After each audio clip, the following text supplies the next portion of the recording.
everyone, in this video we will discuss the chapter 2 of class 7th science NCERT nutrition in animals। आप सभी ने जो chapter 1 पढ़ा था वो न्यूट्रिशन इन प्लांट्स के बारे में था। उसके जो क्वेश्चन आंसर्स का लिंक है वो भी हम डिस्क्रिप्शन बॉक्स में ले रहे हैं और इस चैप्टर के क्वेश्चन आंसर्स का लिंक भी आपको डिस्क्रिप्शन बॉक्स में मिल जाएगा। तो पहले हम चैप्टर को स्टार्ट कर लेते हैं। You have learned in chapter 1 that plants can prepare their own food by the process of photosynthesis but animals cannot। आपने चैप्टर 1 में पढ़ा है कि प्लांट्स तो अपना खाना खुद बना सकते हैं, कैसे? By the process of photosynthesis, लेकिन एनिमल्स तो ऐसा नहीं कर सकते। Animals gate their food from plants. Animals जो होते हैं उनको अपना खाना प्लांट से लेना पड़ता है, either directly by eating plants और indirectly by eating animals that eat plants. हम एनिमल्स और ह्यूमंस को अभी एक ही कैटेगरी में मानकर चल रहे हैं। हम या तो दालें खाते हैं, सब्जियां खाते हैं, प्लांट से मिलती है, या फिर अगर कोई मीट वगैरह खा रहा होता है तो हमें किससे मिलती है? मीट वगैरह खाने वाले जो जानवर होते हैं वो भी डायरेक्टली प्लांट्स को खाते हैं, तो हम डायरेक्टली इनडायरेक्टली प्लांट्स पर ही तो डिपेंडेंट हुए। Some animals eat both plants and animals. Recall that the organisms including humans require food for growth. कुछ एनिमल्स प्लांट्स और एनिमल्स दोनों को खाते हैं। आपको पता है उन्हें क्या बोला जाता है? ओमनीवोर्स। उनके बारे में याद कीजिए कि सभी ऑर्गेनिजम्स को इंक्लूडिंग ह्यूमंस फूड चाहिए ग्रोथ के लिए, रिपेयर के लिए और बॉडी की फंक्शनिंग के लिए। Animal nutrition includes nutrient requirement, mode of intake of food and its utilisation in the body. आपको न्यूट्रिशन का डेफिनेशन जब भी पूछा जाएगा तो आप इसमें बताएंगे कि एनिमल न्यूट्रिशन में होता क्या क्या है। तो न्यूट्रिशन का रिक्वायरमेंट, उसको बॉडी के अंदर लेना और बॉडी फिर उसको यूज़ करके अपने सारे काम करती है, ग्रोथ, रेस्पिरेशन, एक्सक्रीशन, लोकोमोशन, ये सब चीज़ें। You have studied in class 6 that food consists of many components. Try to recall and list them below। आपने क्लास 6 में पढ़ा है कि फूड के बहुत सारे कंपोनेंट्स होते हैं, उनको याद कीजिए और यहाँ पर लिखिए। तो यहाँ पर आप देख सकते हैं फूड के कंपोनेंट्स। फूड में क्या क्या कंपोनेंट हो सकते हैं? कार्बोहाइड्रेट है, जैसे आप रोटी खाते हो तो उसमें कार्बोहाइड्रेट है। प्रोटीन होता है दालों में, फैट वगैरह जो बटर में होता है, सारे के सारे विटामिन्स, मिनरल्स और रफेज जो कि फ्रूट्स में होता है। तो इस टेबल को फिल करने के बाद हम आगे चलते हैं। The components of food such as carbohydrate और कॉम्प्लेक्स सब्सटेंसेस। अब आपने रोटी खा ली, आपकी बॉडी को कार्बोहाइड्रेट मिल गया, लेकिन बॉडी के लिए वो बहुत ज़्यादा कॉम्प्लेक्स है, बहुत मुश्किल है। These complex substances can not be utilise as such. इनको बॉडी ऐसे ही उठाकर अब्जॉर्ब नहीं कर सकती और अपने काम में नहीं ले सकती। So they are broken down into simpler substances. तो इसीलिए इनको छोटे छोटे टुकड़ों में तोड़ना पड़ता है। The breakdown of complex components of food. तो हम यहाँ पर अपना एक बहुत इंपॉर्टेंट टॉपिक शुरू करना चाह रहे हैं ताकि हमें समझ में आए डाइजेशन क्या होता है। वो तरीका जिसमें कॉम्प्लेक्स सब्सटेंस, चाहे कि कार्बोहाइड्रेट हैं, प्रोटीन हैं, इन सबको जब बॉडी तोड़ती है सिंपलर सब्सटेंसेस में तो हम इसको कहते हैं डाइजेशन। यहाँ पर आप देख सकते हैं, यहाँ पे कॉम्प्लेक्स चेन है। मान लीजिए चेन कार्बोहाइड्रेट की है, बॉडी इसको डायरेक्टली नहीं तोड़ सकती। एरो के बाद आप देख रहे हैं छोटे छोटे टुकड़ों में टूट गई, और ये जो प्रोसेस है जो इस एरो से शोन हो रहा है यही डाइजेशन है। चलिए अब आ जाते हैं टॉपिक 2.1 पर, different ways of taking food. Food को लेने के अलग अलग तरीके क्या होते हैं? The mode of taking food into the body varies in different organism. खाना को बॉडी के अंदर लेना अलग अलग ऑर्गेनिज्म में अलग अलग तरीके से ऐसा होता है। बीज and humming bird suck the nectar of plant. जितने भी बीज होती हैं या फिर हमिंग बर्ड्स होते हैं, अगर आप किसी गार्डन में गए हो तो आप देख सकते हैं वहाँ पे जो बीज होती हैं वो फ्लावर का नेक्टर सक करने के लिए बैठी होती हैं, जो फ्लावर का रस होता है उसको लेती हैं।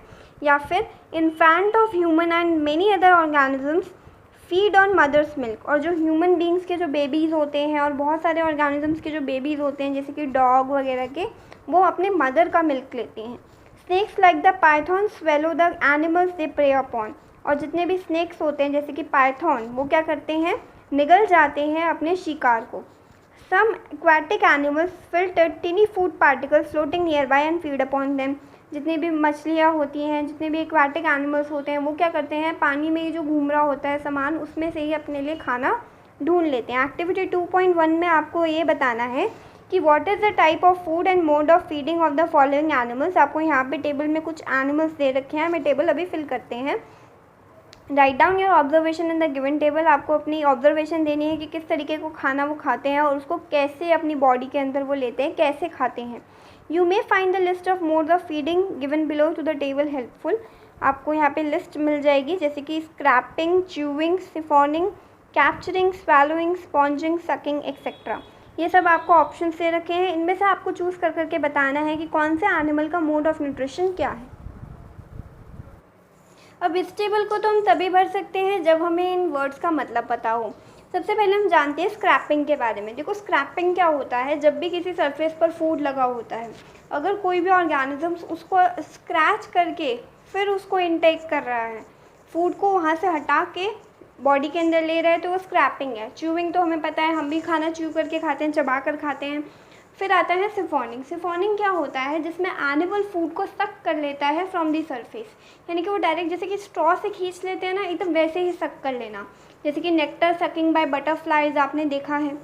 स्पॉन्जिंग। अब स्पॉन्जिंग क्या होता है, आपने हाउस फ्लाइज को देखा होगा, जो घर में मक्खी होती है, वो क्या करती हैं, वो एक सलाइवा सिक्रीट करती हैं। वो क्या करती हैं, जो वो थूक सिक्रीट करती है ना अपने मुंह में से, वो फूड के ऊपर आ जाता है और वो जो फूड है ना वो थोड़ा गिलगिला हो जाता है, वो एक सॉल्यूशन जैसा बन जाता है। उसके बाद वो उसको अपने माउथ के अंदर ले लेती है, तो उसको स्पॉन्जिंग कहते हैं। तो इन वर्ड्स का मतलब पता चलने के बाद हम इस टेबल को आराम से सॉल्व कर सकते हैं। पहले हमारे पास आ जाता है name of the animal snail. Snail कैसे है, स्नेल जो है वो किस तरीके का फूड खाता है, ये जितने भी छोटे छोटे प्लांट्स होते हैं उनको खाता है। और इसका मोड ऑफ फीडिंग है सकिंग, यानी कि वो डायरेक्ट जैसे कि स्ट्रॉ से हम जूस को सक कर लेते हैं, एकदम वैसे ही। और जो एंट होती है, जो चींटियाँ होती हैं, वो क्या करती हैं, शुगर या फूड पार्टिकल्स को खाती हैं, जो भी ज़मीन पे गिरा होता है।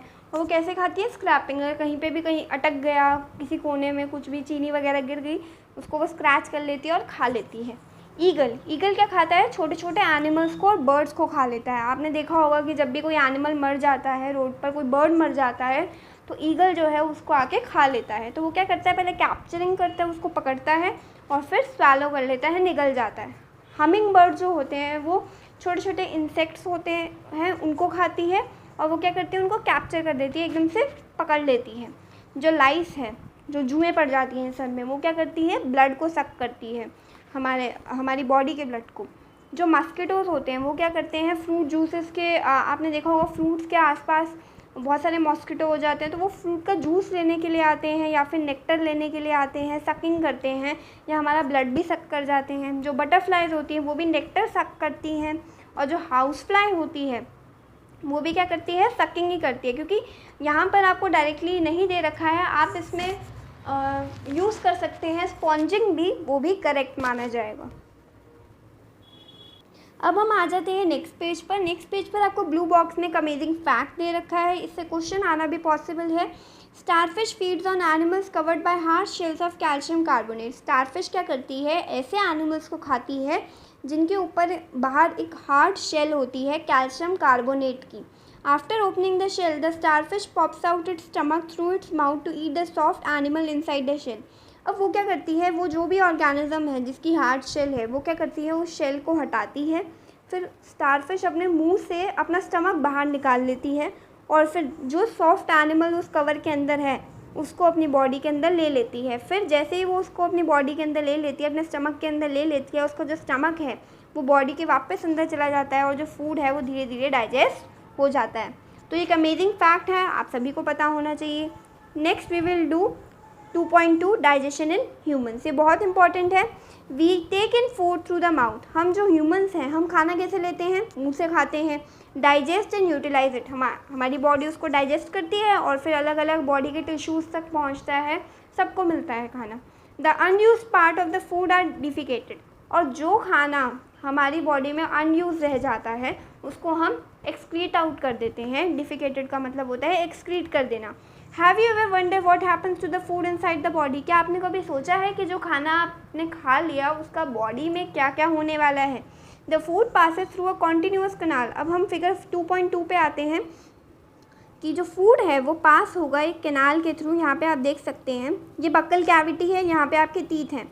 आपने खाने को च्यू करा, फिर उसके बाद ये ईसोफेगस या फूड पाइप में आ जाएगा, जो एक लंबी सी कनाल है, ये फूड पाइप होती है। खाना इसके अंदर से जाता है।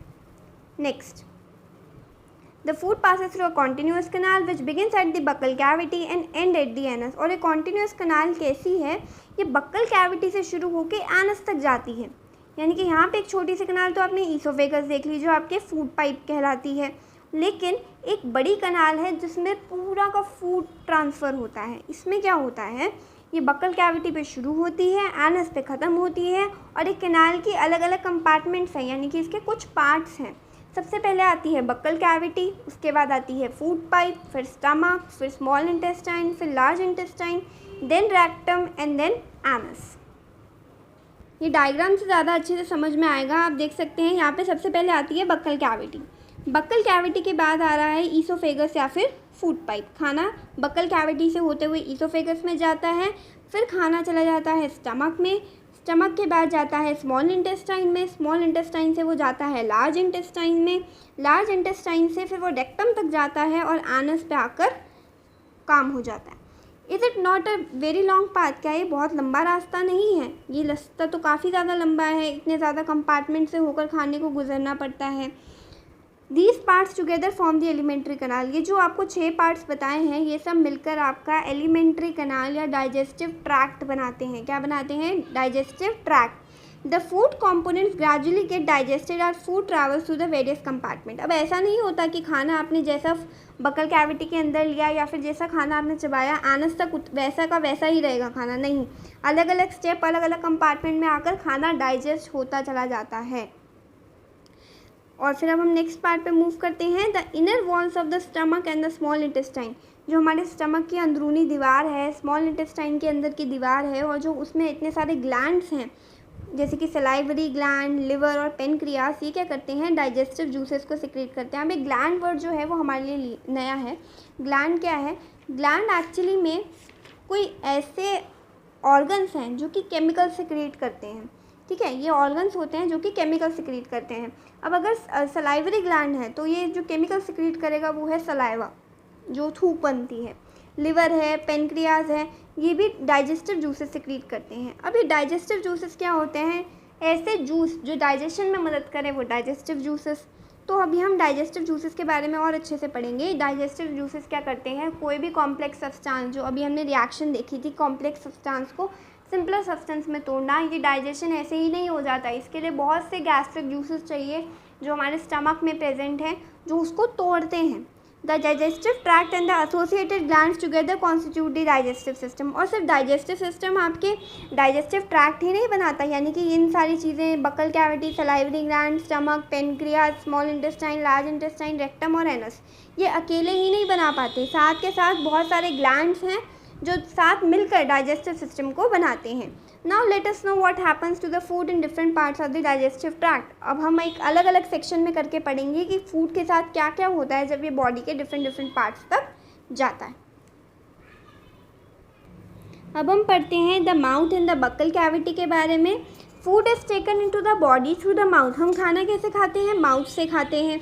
The process of taking food into the body is called egestion. वो प्रोसेस जिसमें हम फूड को बॉडी के अंदर ले लेते हैं उसको कहा जाता है ingestion.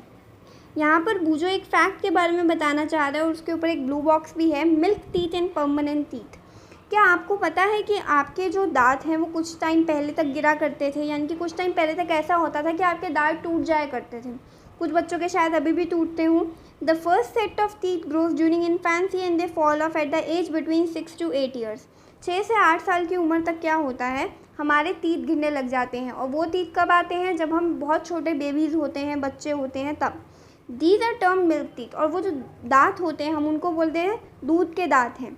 The second set that replaces them are the permanent teeth. जब वो दूध के दांत पूरी तरीके से टूट जाते हैं उसके बाद जो सेकेंड सेट आता है जो उसको कहते हैं permanent teeth. The permanent teeth may last throughout the life और fall off during old age और due to some dental disease. और जो परमानेंट टीथ हैं वो आपके साथ ज़िंदगी भर रहेंगे या फिर तब गिर जाएंगे जब आप बहुत ज़्यादा बूढ़े हो जाओगे या फिर कोई भी डेंटल डिसीज़ आपको हो जाएगी, जैसे कैविटीज़ वगैरह लगना, तब दांत खराब हो जाते हैं। Boojho is fascinated by the highly coiled small intestine seen in figure 2.2। अब यहाँ पे स्मॉल इंटेस्टाइन की बात कर दी तो इसको भी देख लेते हैं। बूजो ने कहा कि स्मॉल इंटेस्टाइन अंदर से हाईली कॉइल्ड दिख रहा है उसको। आप देख सकते हैं यहाँ पे कितनी सारी कॉइलिंग्स हैं, ये स्मॉल इंटेस्टाइन है। इसमें जो इतनी सारी कॉइलिंग्स हैं, बूजो इनके बारे में बात कर रहा है। बूजो कह रहा है he wants to know its length, वो इसकी लेंथ जानना चाहता है। Would you like to make a wild guess, क्या आप इसका एक गेस करना चाहते हैं? We have given its approximate length on page 16। जब हम पेज 16 पर जाएंगे तो आपको अप्रॉक्सीमेट लेंथ भी दे रखी है। आपको बस इमेजिन कीजिए अभी कि कितना लॉन्ग स्ट्रक्चर जो है वो हमारी बॉडी के छोटे से स्पेस में आया है। इंजेक्शन के बारे में हमने पढ़ा, अब इंजेक्शन को डिटेल में पढ़ेंगे। We chew the food with the teeth and break it down mechanically into small pieces. हम क्या करते हैं, बॉडी को अपने बॉडी में फूड को लेते हैं इंजेक्शन यानी कि अंदर लेना, और उसको फिर थोड़े थोड़े स्मॉल पीसेस में मैकेनिकली तोड़ते हैं, यानी कि हमारे दांत जो है उनको चबाते हैं। Each tooth is rooted in a separate socket in the gums. Her tooth जो है वो एक सेपरेट सॉकेट में होता है गम्स में। Our teeth vary in appearance and perform different function. हमारे सभी दांत एक जैसे नहीं हैं, सब अलग अलग दिखते हैं, अलग अलग फंक्शन परफॉर्म करते हैं। जैसे कि एक प्लग एक सॉकेट में लग जाता है, ऐसे हर एक टीथ भी एक सॉकेट में लगा हुआ है। Accordingly they are given different names, और उसी के हिसाब से इनको अलग अलग नाम दिए हैं। आप ये देख सकते हैं, यहाँ पे एक डायग्राम है, बहुत इंपॉर्टेंट है, arrangement of teeth and different type of teeth. ये अरेंजमेंट है टीथ का और डिफरेंट टाइप के टीथ आपको बता रखे हैं। इसके लिए हम देखते हैं एक्टिविटी 2.2 को। सबसे पहले आपको अपने हैंड वॉश कर लेने हैं। Look into the mirror and count your teeth. आपको मिरर में देखना है और अपने टीथ को काउंट करना है। Use your index finger to feel the teeth. आपको अपनी जो इंडेक्स फिंगर है, जो आपके अंगूठे के साथ वाली फिंगर है, उससे अपने टीथ को फील करना है। How many kinds of teeth you find. आपको कितने तरह के टीथ मिले। जब आप ऐसे काउंट करेंगे ना तो आपको 4 तरीके के टीथ मिलेंगे। Take a piece of an apple और a bread and eat it. आप एक एप्पल का पीस लो या फिर ब्रेड का पीस लो और उसको काट के देखो, खाओ। Which teeth do you use for biting and cutting. आप कौन से टीथ का यूज़ बाइटिंग और कटिंग के लिए कर रहे हैं। And which one is for piercing and tearing. और किसका यूज़ आप पियर्सिंग के लिए यानी कि खाने को फाड़ने के लिए कर रहे हैं। देखो, जो आप बाइटिंग और कटिंग के लिए यूज़ करते हो ना, वो होते हैं इंसिजर। इंसिजर आप देख सकते हैं, बहुत नुकीले दांत होते हैं, इनसे आप बाइट करते हैं या कट करते हैं टीथ को। और आप पियर्सिंग और टीयरिंग किससे करते हैं। जो पियर्सिंग और टीयरिंग का काम है वो है कैनाइन का। आप इस डायग्राम में देख सकते हैं कैनाइन कैसे दिखते हैं, आप इसको खुद फील भी कर सकते हैं। Also find out the ones that are use for chewing and grinding. जो च्यूविंग एंड ग्राइंडिंग के लिए होते हैं वो पर्टिकुलरली उनका नाम है प्री मोलर एंड मोलर। ये प्री मोलर एंड मोलर की इमेजेस भी आपको दे रखी हैं। जो आपका मोलर है वो सबसे आगे वाला टीथ, ये सब च्यूविंग एंड ग्राइंडिंग के लिए दे रखे हैं। नेक्स्ट आपको अपनी जितनी भी ऑब्जर्वेशन है टेबल 2.2 में लिखनी है। अब टेबल 2.2 को फिल कर लेते हैं। आप जब ऐसे काउंट करेंगे तो आपको ऐसे एक टेबल मिल जाएगी। नंबर ऑफ़ टीथ आपको बताने हैं जितने लोअर जॉ में है, अपर जॉ में है, और लोअर जॉ और अपर जॉ को आपको टोटल करके बता देना है कि कितने टीथ कटिंग एंड बाइटिंग के लिए हैं, कितने पियर्सिंग एंड टीयरिंग के लिए हैं टोटल, और कितने च्यूविंग एंड ग्राइंडिंग के लिए हैं। कटिंग एंड बाइटिंग के लिए आपने पढ़ा था कि इंसीजर्स होते हैं। अब इंसीजर्स लोअर जॉ में यानी कि आपके नीचे वाले जबड़े में 4 हैं और ऊपर वाले जॉ में भी 4 हैं, तो 4 और 4 हो गया 8। अब पियर्सिंग एंड टीयरिंग की बात करते हैं, उसके लिए होते हैं कैनाइन। कैनाइन जो हैं वो लोअर जॉ में भी 2 हैं और अपर जॉ में भी 2 हैं, इसलिए 2 और 2 हो गया 4। तो ये 4 टोटल आपके पियर्सिंग और टीयरिंग के लिए होते हैं। च्यूविंग एंड ग्राइंडिंग के लिए हमने पढ़ा था प्री मोलर एंड मोलर होते हैं। अब लोअर जॉ में 10 प्री मोलर एंड मोलर हैं टोटल, और अपर जॉ में भी 10 प्री मोलर एंड मोलर हैं, तो 10 and 10 20 टोटल होते हैं।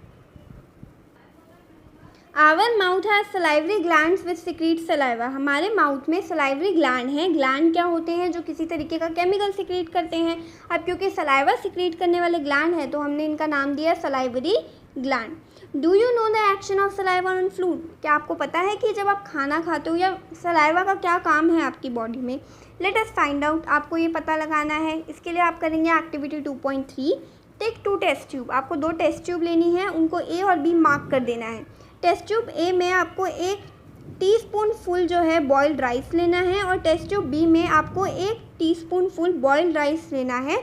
आपको क्या करना है, टेस्ट ट्यूब ए में तो आपको नॉर्मल बॉइल्ड राइस लेने हैं, और टेस्ट ट्यूब बी में क्या करना है, वो जो बॉइल्ड राइस है आपको थोड़ा सा खा लेना है और उसके बाद चबा कर उसको 3 से 5 मिनट तक, उसके बाद उसको उसमें डालना है। Add 3 to 4 ml of water in both the test tube. दोनों ही टेस्ट ट्यूब में, यानी कि जिसको आपने चबा के डाला है चावल उस वाले में भी और नॉर्मल बॉइल्ड राइस वाले टेस्ट ट्यूब में भी आपको वाटर ऐड करना है 3 से 4 ml।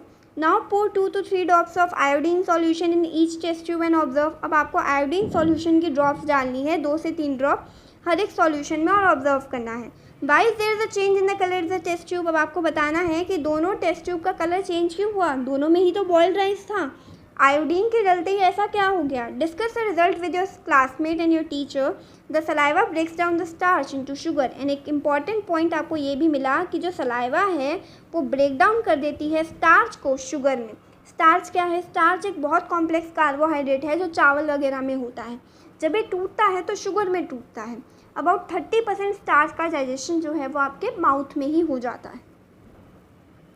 तो यहाँ पर आपको जो क्वेश्चन पूछे हैं कि why is there is a change in a colour in the test tube. देखो चेंज इसलिए हुआ है क्योंकि जो आयोडीन सॉल्यूशन है जैसे ही स्टार्च के कांटेक्ट में आता है, जैसे इसको पता चलता है यहाँ पे स्टार्च है, तो ये क्या करता है, स्टार्च के होने की वजह से इसका कलर जो है वो ब्लू ब्लैक हो जाता है टेस्ट ट्यूब 1 में। टेस्ट ट्यूब 1 में क्योंकि स्टार्च था तो ये ब्लू ब्लैक हो गया, लेकिन टेस्ट ट्यूब 2 में क्योंकि स्टार्च है ही नहीं, इसीलिए क्या होगा, इसका कलर ही चेंज नहीं होगा। अब इसमें स्टार्च क्यों नहीं है, क्योंकि आपने इसको च्यू करके डाला है राइस को, तो राइस के अंदर का जितना भी स्टार्च था वो तो शुगर में ब्रेक डाउन हो गया, और शुगर जो है आयोडीन के साथ तो कोई रिएक्शन करता ही नहीं है, मतलब आयोडीन का कलर चेंज होएगा ही नहीं। सिर्फ टेस्ट ट्यूब ए में चेंज हुआ क्योंकि उसमें एडेड एज बॉइल्ड राइस है, बॉइल्ड स्टार्च है। आई होप आपको ये एक्टिविटी समझ में आई होगी। The tongue is a fleshy muscular organ attach at the back of the floor of the buccal cavity. आपको टंग के बारे में भी पता है, जो एक फ्लेशी मस्कुलर ऑर्गन है, सिर्फ मसल से बनी होती है हमारी टंग, और ये जो है हमारे बकल कैविटी के निचले पोर्शन से अटैच है। It is free at the front end can be moved in all direction. आप अपनी टंग को किसी भी डायरेक्शन में मूव कर सकते हैं। अब टंग के फंक्शंस क्या आपको पता है, टंग के बहुत सारे फंक्शंस होते हैं, मैं आपको बताती हूँ।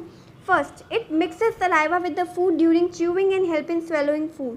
टंग का काम होता है जब भी आप खाना खा रहे हो तो सलाइवा और खाने को आपस में मिक्स कर देना, ताकि आपको चबाने में आसानी हो और फूड को निगलने में आसानी हो। आप सूखा सूखा फूड निगल नहीं सकते। Second, we also taste food with our tongue. आपको खाने का स्वाद ही नहीं आएगा अगर आपकी टंग नहीं होगी। तो इट हैज़ टेस्ट बर्ड्स, क्योंकि टंग पे होते हैं टेस्ट बर्ड जो कि डिटेक्ट कर लेते हैं अलग अलग फूड का टेस्ट, कौन सा स्पाइसी है, कौन सा स्वीट है। Third, we use our tongue for talking. आप बहुत से वर्ड्स बिना टंग के बोल ही नहीं सकते हैं, आपको बात करने के लिए भी टंग की बहुत ज़रूरत है। तो यहाँ पर हमने देखा why our tongue is important for us. And अभी हम स्वीट एंड टूथ डिके की भी बात करेंगे, but we will talk about them in the next video. अगर आपको पार्ट 1 का एक्सप्लेनेशन अच्छा लगा हो तो आप प्लीज़ वीडियो को लाइक कर दीजिए, और आपको बहुत सारी वीडियोज़ ऐसे ही मिलती रहेंगी। बस आपको एक काम करना है, चैनल के सब्सक्राइब बटन पे आपको क्लिक करना है, और पार्ट 2 के लिए जो लिंक है वो मैंने आपको डिस्क्रिप्शन बॉक्स में दे दिया है। Thank you.